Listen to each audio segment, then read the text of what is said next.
Halo, selamat siang. Ini adalah mata kuliah Keamanan Informasi dan ini adalah rekaman untuk pengganti pertemuan ke-9. Nah, di pertemuan ke-9 itu harusnya kita membahas tentang ITOM, di mana pertemuan minggu lalu itu tentang TAM. Jadi bedanya adalah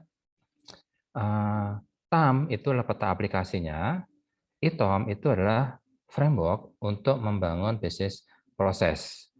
Memang seharusnya ini ITOM terlebih dahulu, baru TAM. Jadi biasanya kita urutannya, pertama kita harus punya visi misi perusahaan. Itu yang pertama kan. Kemudian dari visi misi perusahaan, kita harus punya rencana jangka panjang perusahaan, RJBP. Nah, dari RJBP tersebut kan sudah ada pointer-pointer bisnisnya kan. Nah, dari pointer-pointer bisnisnya, baru kemudian kita bangun seperti apa bisnis proses yang bagus untuk bisa mempercepat kita menuju ke RJPP tersebut. Jadi pertama kita bikin visi misi. Kemudian yang kedua adalah RJPP berdasarkan dari visi misi tersebut. Kemudian dari RJPP itu baru kita turunkan menjadi bisnis proses seperti apa. Nah, dari bisnis proses seperti apa, baru kita petakan, oh di proses ini kita butuh aplikasi apa.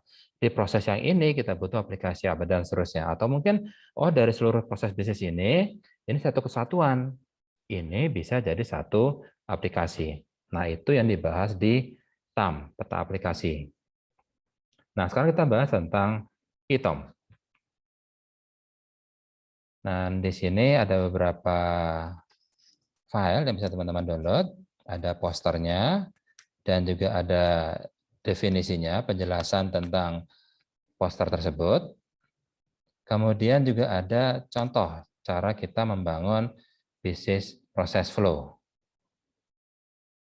Oke. Nah, di sini kita sudah terdaftar sekarang sebagai member dari Time Forum. Jika teman-teman lihat di membership,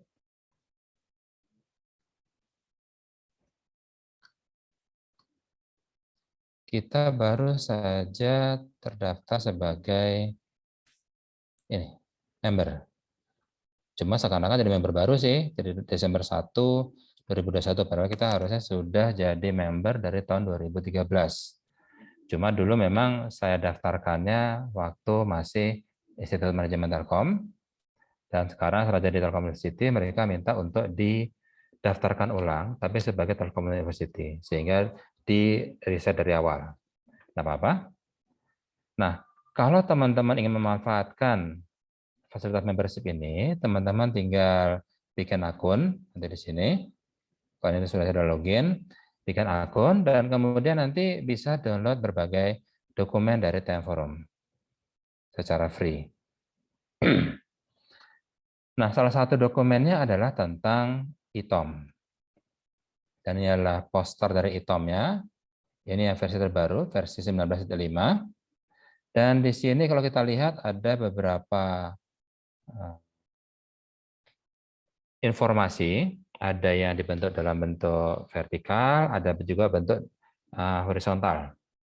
Nah, secara vertikal itu kalau kita perhatikan, dia ada strategi to readiness.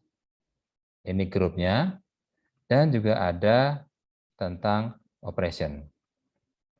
Jadi di business process framework, dia dibagi menjadi dua grup. Pertama adalah mereka yang mempersiapkan strateginya seperti apa, dan mereka yang melakukan operasionalnya. Jadi ada orang yang mendesain seperti apa, dan ada orang yang mengeksekusinya. Jadi mungkin mirip kayak trias politika, di sini adalah yudikatifnya, legislatifnya, mereka yang membangun desain, undang-undang, peraturan, bisnis proses, ada di sini semua. Dan kemudian ini adalah kabinet yang dikepalai oleh presiden untuk melakukan eksekusi dari strategi tadi. Nah, di strateginya sendiri itu ada beberapa grup domain, ada untuk strategi manajemen, dan juga ada capability delivery, ada juga life cycle management, dan ada operation support. Jadi kita bacanya dari sebelah kanan ke sebelah kiri. Jadi pertama harus ada yang membangun strategi. Kemudian dari strategi tersebut kita desain seperti apa kapabilitas kita. Apakah semua strategi tersebut itu akan kita sendiri yang mendeliver, atau kayaknya berat kalau kita harus mendeliver yang bagian yang ini. Kenapa enggak kita kongsi saja atau kerjasama dengan perusahaan lain, mereka ya menyediakan bagian tersebut. Kita menyediakan bagian yang memang kita bagus, memang kita powerful di sana. Nah, itu yang kita bahas di capability delivery. Kemudian life cycle management. Dari pekerjaan-pekerjaan tadi yang dibahas di strategi dan dibahas juga di capability management, siapa yang mengerjakan apa, kita juga membahas tentang life cycle-nya. Sampai kapan ini? Jangan sampai kita membuat strategi tanpa ada lifetime-nya, dan kita berasumsi bahwa ini pasti berlaku sepanjang masa. Gitu. Padahal namanya bisnis kan, atau namanya pasar kan pasti berubah terus. Pasar berubah, bisnis pun juga harus berubah secara agile, secara lincah. Namanya di sini harus kita definisikan life cycle-nya juga. Nah, baru kemudian setelah kita definisikan strategi, siapa ngapain, dan juga sampai kapan, baru kita definisikan kita bisa ready, support, bagian yang mana aja nih. Kita sudah siap jualan nih, tapi yang mana aja yang bisa kita jual? Oh, ternyata bagian yang ini itu baru available tahun depan. Oh, bagian yang ini baru available tahun ini, tapi TW 4. Padahal kita masih TW 2 nih sekarang. Nah, itu disebut sebagai operation readiness dan support. Jadi kita punya daftar apa saja yang bisa kita jual saat ini. Atau mungkin yang bisa kita jual di TW berikutnya. Atau yang di tahun depan. Nah, baru kemudian kita bahas tentang fulfillment. Bagaimana caranya kebutuhan dari customer tersebut kita fulfill. Misalnya, customer membutuhkan akses internet, tapi baru mereka mintanya 100 gigabit per second. Tinggi banget. Kita lihat ke operation support. Ready nggak kita?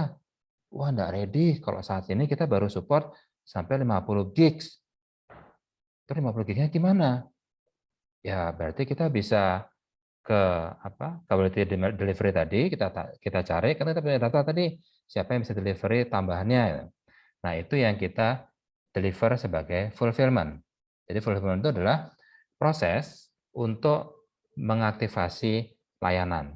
Mulai dari order datang dari customer, sampai customer bisa menikmati layanan tersebut.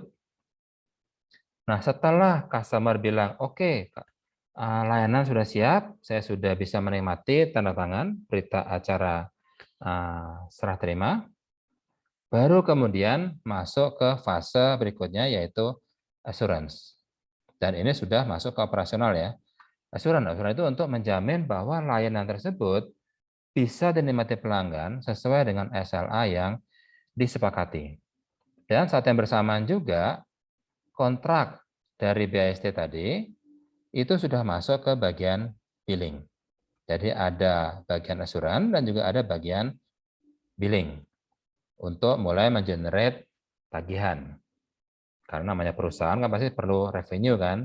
Nah, itu perlu dilakukan melalui grup billing. Nah, dari grup-grup ini dia dibagi menjadi beberapa domain. Mirip seperti yang TAM, dia ada domain untuk marketing dan sales. Nah, mirip juga seperti TAM, customer itu adanya di atas ini.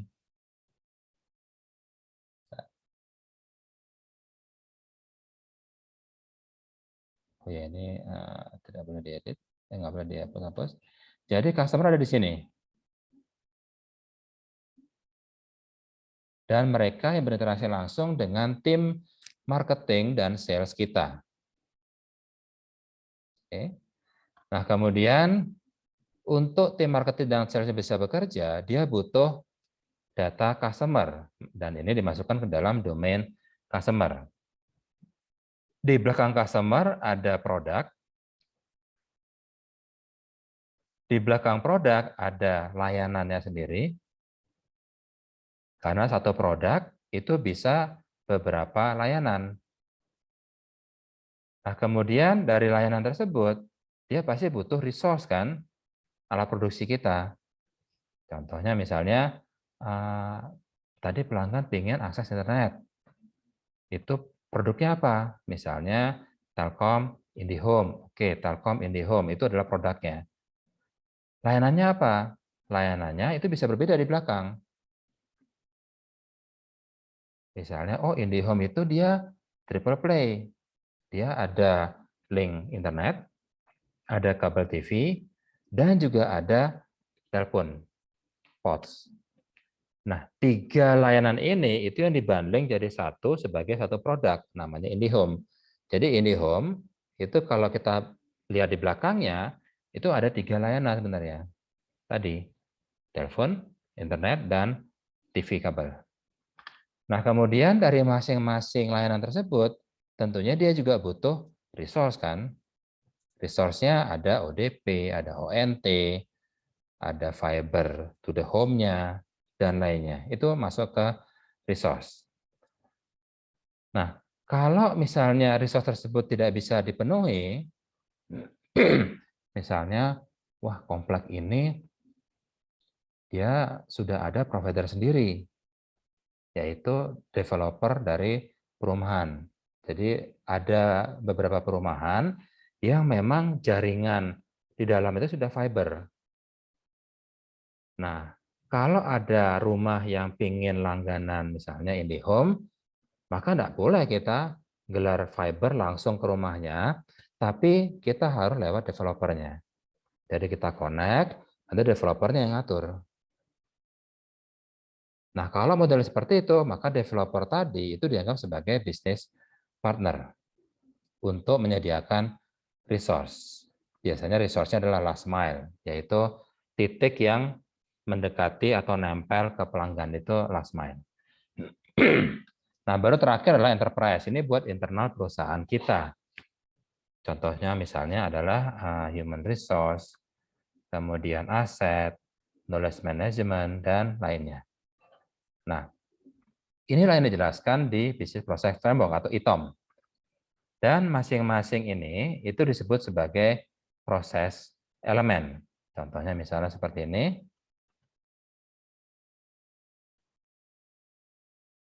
Nah, di sini misalnya ada develop sales relationship. Ini adalah proses elemen. Kemudian ada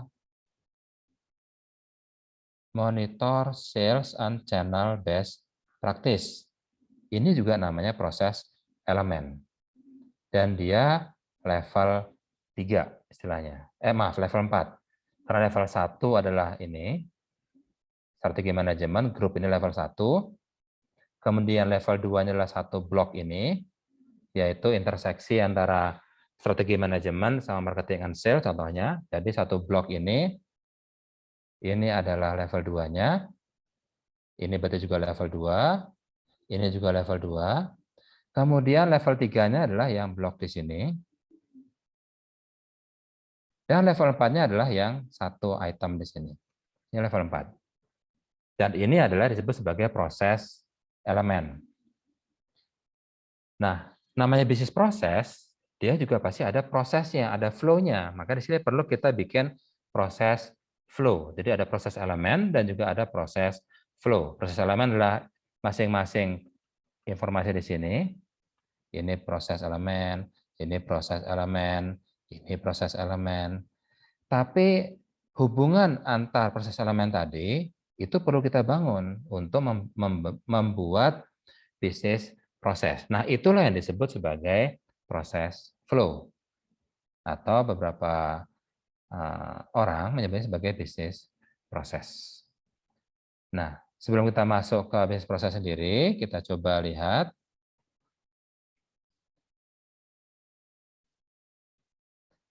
seperti apa sih sebenarnya bisnis proses itu. Nah, bisnis proses sendiri itu ada beberapa pendekatan. Di sini kita menggunakan yang dari Oracle. Nah, teman-teman bisa download Oracle BPM Composer. Di sana ada, nggak perlu download nggak perlu download aplikasi ya, tapi bisa download manualnya. Cuma manualnya lumayan besar, itu sekitar 1.200 halaman. Nah, kebetulan di sini ada blognya. Ada blog yang menjelaskan secara ringkas tentang bisnis proses level yang dijelaskan di Oracle BPM. Jadi maksudnya ada banyak framework untuk mendefinisikan bisnis proses, tapi yang paling enak kalau menurut saya ya, itu adalah yang dari Oracle ini. Oracle BPM Composer 12C ini nama aplikasinya. Dan di user manualnya itu dijelaskan juga level-levelnya. Nah, di Oracle BPM, dia mendefinisikan ada 5 level bisnis proses. Pertama adalah level enterprise, masih secara konteks, konteksnya juga masih besar sekali. Baru kemudian masuk ke level 1, lebih detail lagi, tapi masih ke value chain-nya, belum bisnis proses modelnya, belum bisnis prosesnya, jadi masih value chain, tapi dia masih konseptual. Turun lagi ke level 2, jadi maksudnya dia lebih detail lagi, sudah masuk ke value chain yang logical. Turun lagi level 3, nah ini sudah masuk ke bisnis proses. Dan ini masuk ke physical model. Nah, kemudian dari bisnis proses, itu kan masing-masing ada proses elemen kan, proses elemen, dan dihubungkan dari proses elemen ini nanti ke sini, proses elemen yang ini. Dari proses elemen ini nanti ke sini, proses elemen yang ini, dan seterusnya. Nah, masing-masing proses elemen itu perlu juga kita definisikan apa yang bisa dilakukan di setiap proses elemen ini. Nah, ini yang didefinisikan di level 4, activity dan sub prosesnya. Jadi mungkin saja dia nggak hanya aktivitas, tapi sudah ada sub proses di dalamnya dia. Jadi satu proses elemen ini, satu proses ini, dia bisa dibagi menjadi beberapa sub proses. Oke, kita coba lihat contohnya di sini. Ini adalah yang enterprise map. Dan di sini hanya mendefinisikan 4 bagian.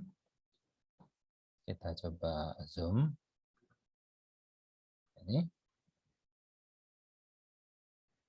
Ada core operation, dan di sini isinya adalah admission, kelas scheduling, jadi ini untuk kampus, kemudian ada library, dan ada rekrutmen. Kemudian ada juga untuk entitas manajemen atau SR, dan ada juga untuk support, dan juga ada untuk accounting. Nah, biasanya 4 ini yang kita perlu definisikan terlebih dahulu. Jadi kita nggak bisa ujuk-ujuk langsung bikin bisnis proses tanpa kita bikin konteks enterprise-nya seperti apa. Jadi kita perlu bikin core operation apa. Perusahaan kita tuh kerjanya di bidang apa, core operation-nya apa. Misalnya kalau kampus, oke, kalau kampus itu berarti kan nyari mahasiswa, kemudian menjual, ya menjual tanda kutip ya, menjual knowledge kepada mahasiswa, dan kemudian menjamin bahwa knowledge tadi bisa diterima oleh mahasiswa melalui proses assessment kayak misalnya ujian. Nah, jadi core operation-nya apa di perusahaan kita nih, di kampus kita nih apa? Nah, berarti kita pertama harus nyari mahasiswa dulu, admisi. Kemudian dari admisi tersebut, kita perlu scheduling kelasnya. Dari scheduling kelas, kita tahu, wah, kelasnya ada banyak nih, ada 10 kelas tahun ini. Berarti nanti kita perlu support. supportnya dari misalnya dari IT, dari marketingnya, dan kita juga perlu rekrut dosen tambahan. Nah, ini nanti HR yang menghandle. Jadi di core operation ini kita harus mendefinisikan core bisnis kita itu apa. Dan kemudian untuk mendukung core bisnis kita tadi, manajemen atau HR itu harus ngapain? Nah, di sini HR harus ada HRMIS, ada bagian legal untuk kontrak-kontrakan, kemudian ada student service dan lainnya. Ini contoh aja. Dan kemudian supportnya apa yang dibutuhkan untuk menjamin bahwa apa yang kita jual ke customer kita tadi, yaitu mahasiswa, itu bisa deliver dengan atau diterima dengan baik. Kita perlu IT misalnya seperti itu. Dan mungkin juga kita perlu scholarship beasiswa, seperti contoh di sini. Dan untuk menggerakkan semuanya itu harus ada juga untuk domain accounting atau finance. Jangan sampai kita nombokin, nggak bisa ngasih gaji ke dosen karena banyak mahasiswa yang misalnya tidak jadi mendaftar seperti itu. Dan cuma harus diperhitungkan seperti ini. Nah, ini 4 topik atau 4 domain yang wajib ada di konteks enterprise. Core operation, bisnis kita apa. Kemudian dari manajemen atau SR bisa ngapain untuk mendukung core bisnis tadi. Kemudian supportnya apa saja yang kita butuhkan. Dan accounting perlu ngapain aja. Udah, itu aja. Nah, kemudian dari konteks enterprise ini, itu level 0, baru kita detailkan di level 1, value chain, tapi masih konseptual. Nah, modelnya seperti ini. Kita coba zoom lagi. Nih. Urutannya apa ya? Tadi yang core business tadi, kita harus open admission dulu. Yuk kita buka pintu, yuk mahasiswa masuk sini, daftar sini, kita nomor 1 di Indonesia, seperti itu misalnya. Nah, baru kemudian masuk tahap berikutnya apa? Early application. Itu kita kasih apa nih? Kita kasih diskon, misalnya 5% untuk biaya pendaftarannya. Terus setelah itu ada normal application, terus ada potensial student analysis. Jadi misalnya kita punya data history, selama ini kita kalau ada 1.000 yang daftar, terus kita panggil 1.000-1.000-nya, jadi tanpa ada seleksi, dah semua dipanggil. Nah, yang daftar cuma 100. Nah, itu yang disebut sebagai potensial analysis. Jadi dari 1.000 yang dipanggil, itu hanya 100 yang daftar. Jadi cuma 10%-nya. Jadi kalau misalnya tahun ini tiba-tiba ada 10.000 yang daftar, kita bisa memprediksi kita perlu berapa nih? Kita perlu misalnya 200 yang masuk ke kampus kita. Berarti yang perlu kita panggil adalah 2.000. Karena kalau 1.000 dipanggil, cuma 100 yang daftar ulang. Berarti kita kalau perlu 200, kita panggilnya 2.000. Contohnya seperti itu. Nah, ini yang disebut sebagai value chain, tapi masih model. Dan terakhir adalah enrollment. Mahasiswanya mendaftar. Mulai dari start, ini startnya, sampai end. Dan ini adalah chain-nya. Nah, ini semua bisa digambarkan dengan menggunakan Oracle BPM. Cuma masalahnya Oracle BPM ini berbayar, jadi tidak bisa kita diskusikan di sini.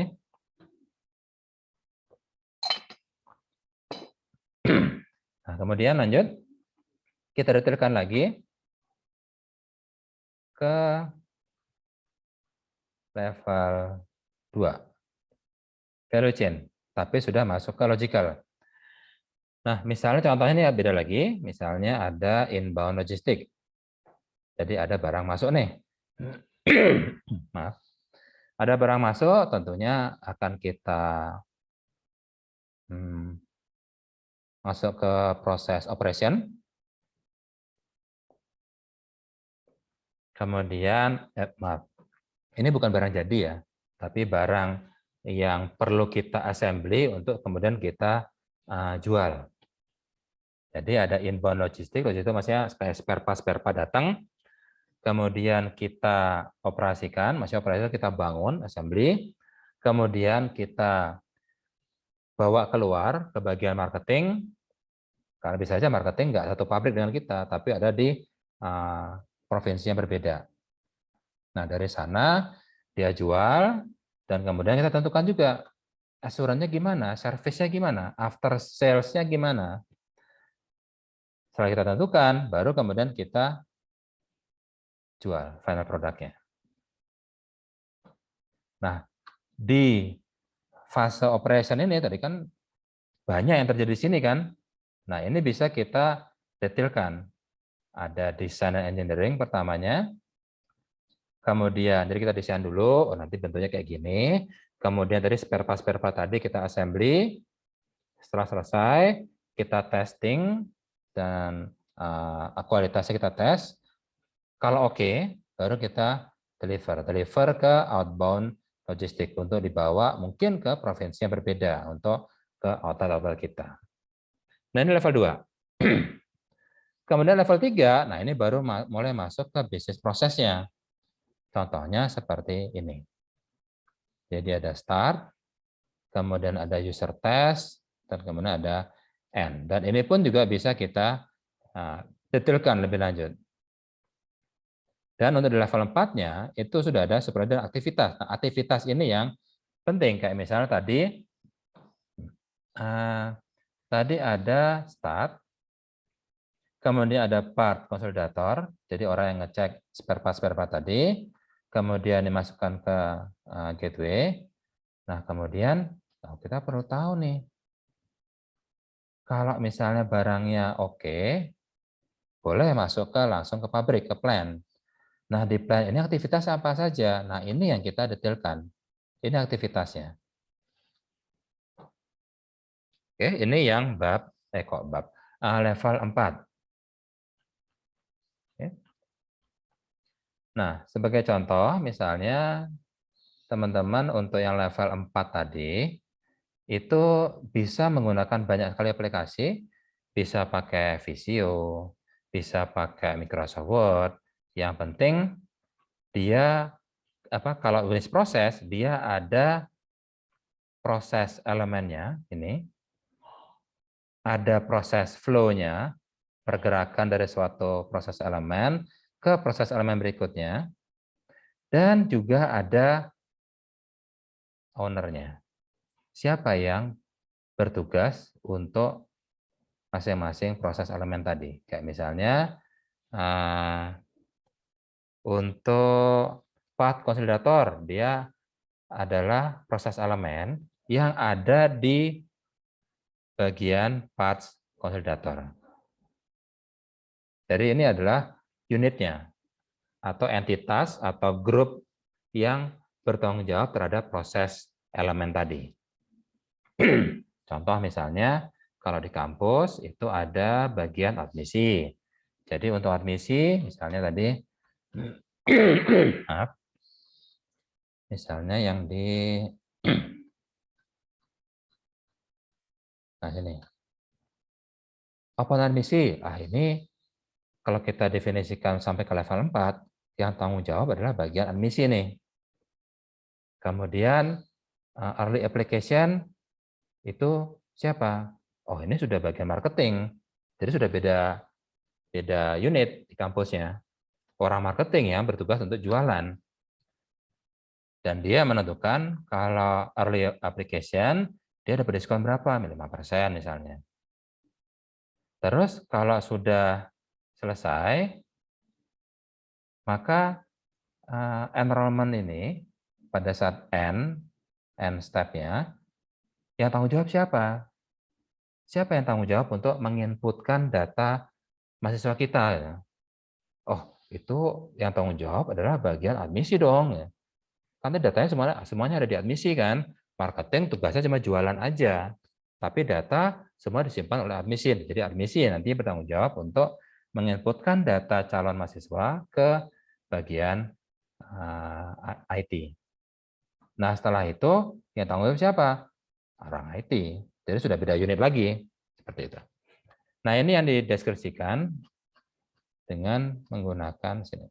Nah, ini ada port consolidator, ada 4M, ada port, dan lain-lainnya. Ini menunjukkan unit atau bidangnya. Oke. Nah, lanjut lagi. Nah, sekarang tadi ini adalah proses elemen. Tugas kita adalah gimana sekarang caranya bikin proses flow-nya. Kan tadi ada dua definisi kan, ada proses elemen, kemudian flow-nya gimana, proses flow-nya gimana, dari sini nanti mau kemana, dan siapa yang tanggung jawab. Nah, itu disesuaikan dengan perusahaannya. Jadi kita nggak bisa bilang, bisnis prosesnya harus seperti ini, oh jangan. Justru dengan adanya ITOM, dia memberikan framework.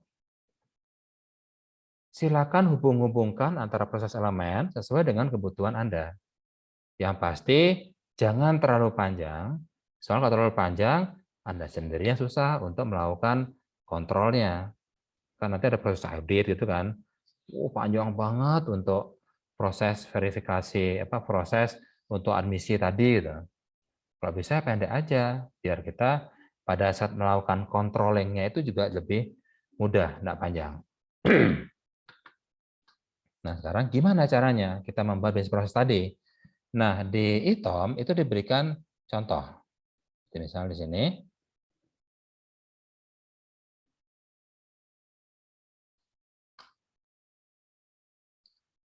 Di sini bisnis proses framework ITOM untuk proses flow example. Jadi kita perhatikan di sini. Di sini juga didefinisikan tentang apa itu proses elemen dan apa itu proses flow. Apa itu proses elemen dan apa itu proses flow. Proses flow represent the way that the business activities can work together to satisfy a particular need. Jadi dia tidak membahas tentang kalau ada customer pengen belanja, bisnis proses harus seperti ini. Oh, enggak. Dia hanya bikin framework, silakan gunakan ini, jangan keluar dari ini, tapi yang penting proses-proses elemennya ada semua di sini. Jangan bikin proses elemen sendiri gitu maksudnya. Nah, sekarang kita coba lihat contoh. Sini ada banyak sekali contohnya. Cuma yang menjadi masalah adalah ini masih menggunakan ITOM versi 12. Jadi sudah ya udah lama banget, udah lawas banget tahun 2012 berarti. Bentar kita sudah versi yang 19. Nah, tapi ya enggak apa-apa, masih lumayan mirip. Di sini ada level 2 scope. Jadi level 1 tadi kan sudah dijelaskan ya. Level 1 ini strategi manajemen ke bawah itu level 1. Kemudian level 2 itu irisan antara vertikal sama horizontal. Jadi misalnya satu blok besar ini level 2. Kemudian level 3-nya adalah satu blok yang ini. Ini kan ada blok yang ini kan, yang agak pink ini. Ini satu blok. Dan level 4-nya ini dia. Ini level 4-nya. Dan itu yang paling kecil.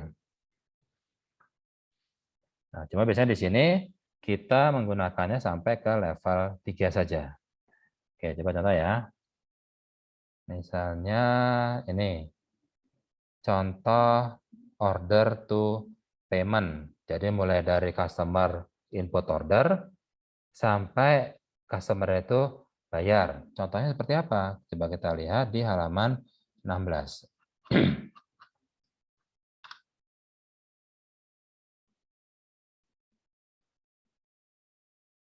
13, 15, ini 16. Ini. Order to payment. Skenario order sampai payment digambarkan di bawah ini menggunakan proses flow level 3. Level 3 ini nggak sama dengan ini ya, nggak sama dengan di sini ya, itu beda. Kalau ini kan level bisnis proses, ini adalah level di ITOM-nya. Tadi yang level 1 level 2, dan level 3. Maaf.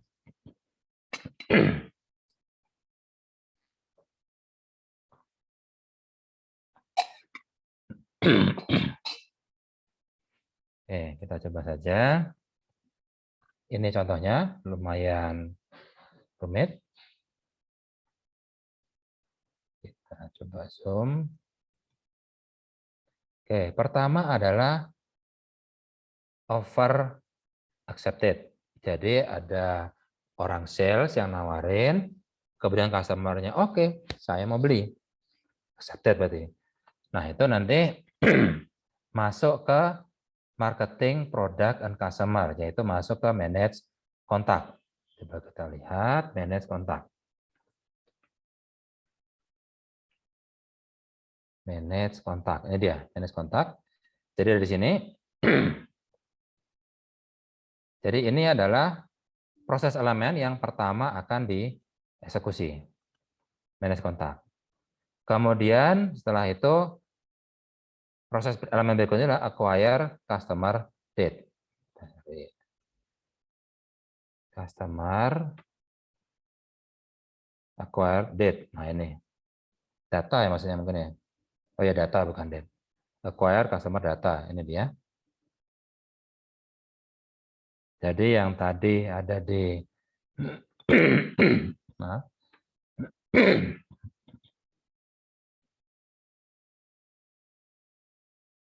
Tadi pertama tadi apa sih? Manage kontak. Manage kontak dari sini. Berarti kemudian dia ke sini. Jadi ada flow dari manage kontak, kemudian acquire customer data, kemudian setelah itu apa? Authorize credit.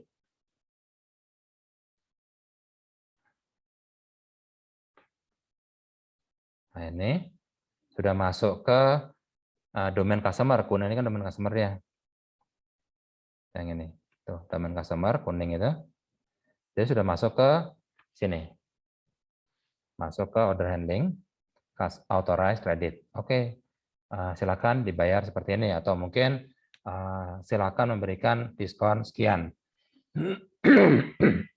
Baru setelah itu lanjut ke determine customer order visibility. Customer order visibility.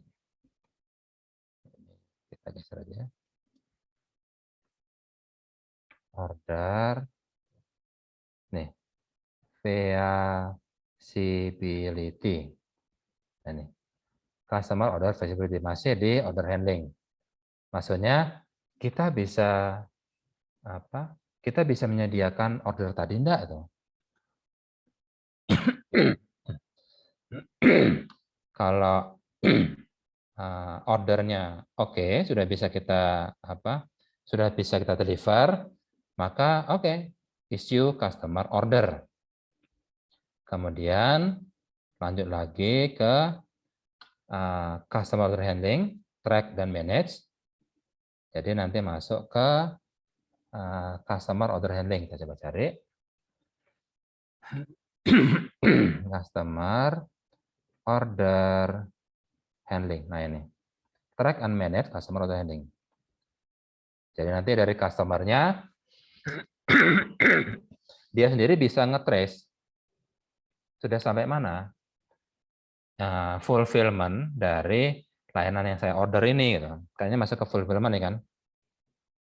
Jadi customer sendiri bisa nge-trace, oh dari 10 pekerjaan baru 3 selesai. Oke, masih agak lama nih gitu. Mungkin ya baru besok mungkin baru selesai gitu.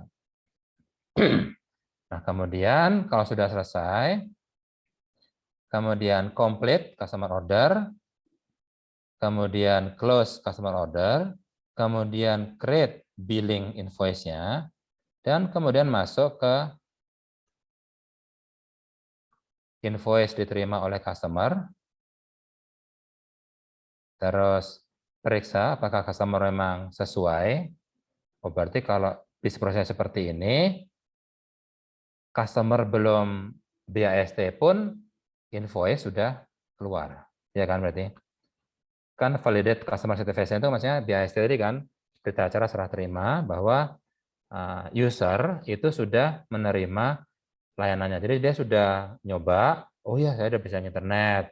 Coba lihat TV-nya, oh ya saya bisa nonton SBO. Coba telepon, oh iya bisa nelpon. Coba telepon masuk, oh bisa nerima telepon juga. Nah, ada perusahaan yang oke tes dulu customer satisfied dulu, baru BSC tersebut digunakan untuk mengenerate invoice. Tapi kalau menurut bisnis proses di sini, bukan sebelum ya, berbarengan dengan nanya ke customer, orang teknisi yang tadi nginstal itu sudah bawa invoice. Jadi ya Pak, tes dulu. Oh ya, udah bersih semua. TV kabel oke, internet oke, teleponnya oke juga. Terus langsung keluar. Oke Pak, ini invoice-nya. Tolong dibayar dulu. Nanti kalau sudah dibayar, nanti saya langsung telepon ke backroom. Nanti saya bilang sudah ready semuanya gitu. Tapi kalau belum bayar, wah apa kalau belum bayar ya ini di hold dulu. Tapi kalau misalnya oke ya udah saya bayar sekarang ya, bayar, kemudian langsung produk ready for use. Oke, nah baru kemudian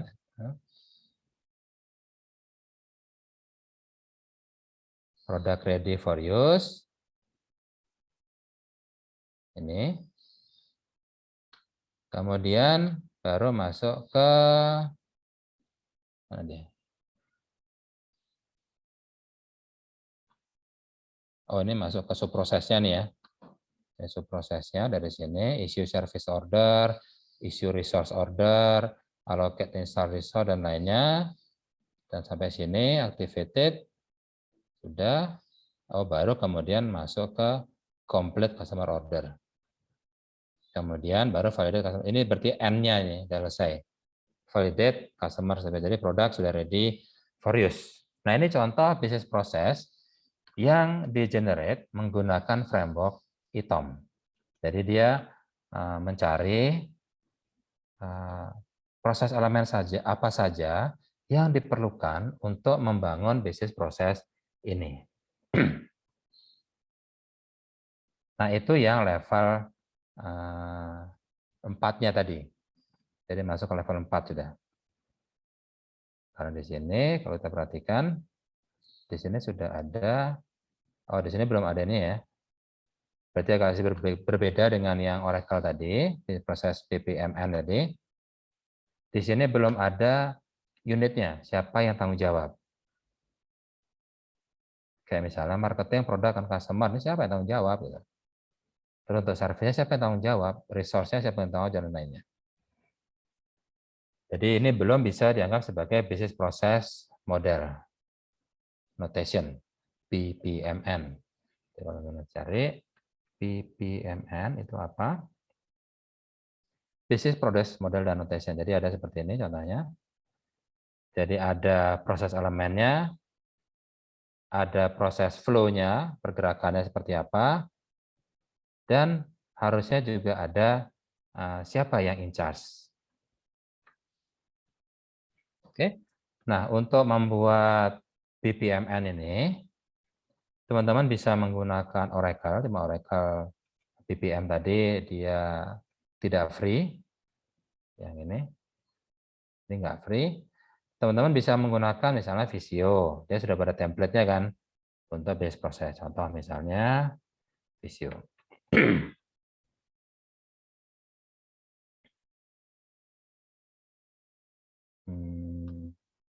Bahasa ini.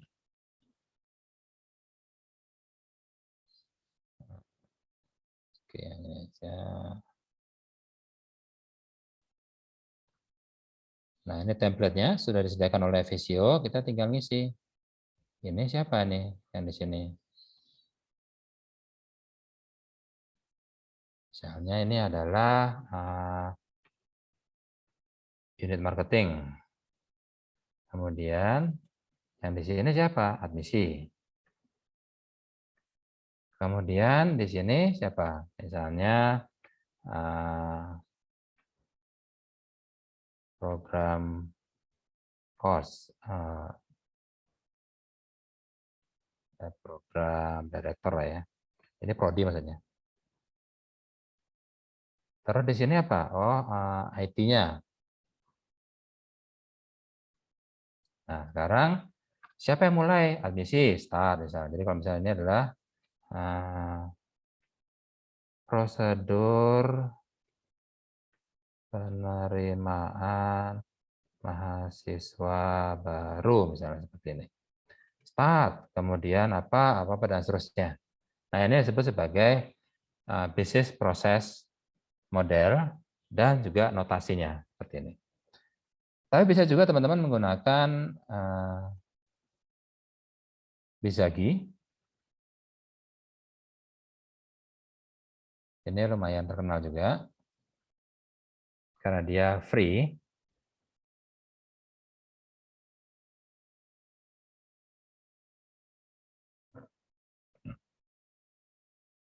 Contohnya seperti ini.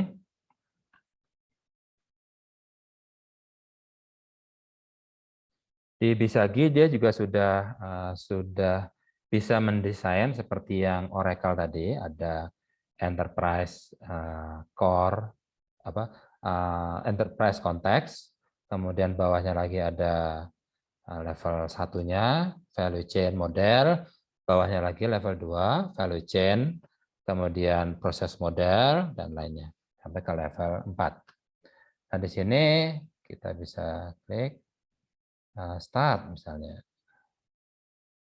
Kemudian proses, tapi ini namanya task. Nah, dari task di sini kita ini ngapain? Misalnya tadi admisi membuka jalur masuk, misalnya seperti ini. Nah, setelah ini terus ngapain? Ya, mungkin ada proses berikutnya. Tapi proses berikutnya mungkin ada di unit lain misalnya. Tapi enggak apa, kita bikin satu dulu aja. Marketing menjual formulir. Ya, kemudian tambah lagi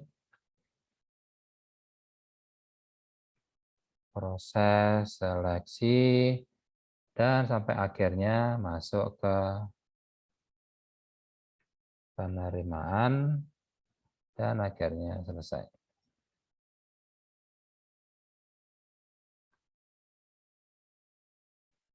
Dah, tinggal nambahin ini.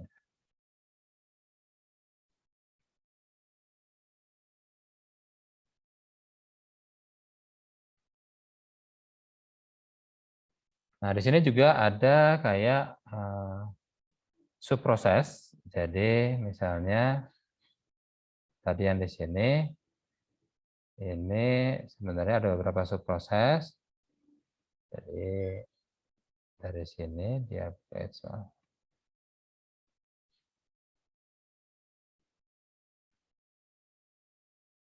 Jadi dia masuk ke sini dulu dan kemudian dari sini baru masuk ke sini. Misalnya seperti ini. Nah, jadi ada subproses. Nah, di subproses di sini ya kita bisa nambahin. Nah, seperti ini. Ini adalah subproses untuk pembukaan jalur masuk misalnya. Dan di dalamnya ada beberapa proses lagi. Contohnya seperti ini. Ini kita bisa lakukan dengan menggunakan Bizagi. Biasanya saya kalau untuk membuat bisnis proses buat perusahaan-perusahaan itu biasanya menggunakan yang ini. Karena lebih gampang untuk digunakan, sudah ada konteks enterprise, ada level 0, 1, 2, 3, sampai 4. Sementara kalau pakai Visio, dia hanya untuk yang business process level 4-nya. Business process model notation. Oke, mungkin itu saja yang bisa saya share untuk pertemuan ke-9 ini.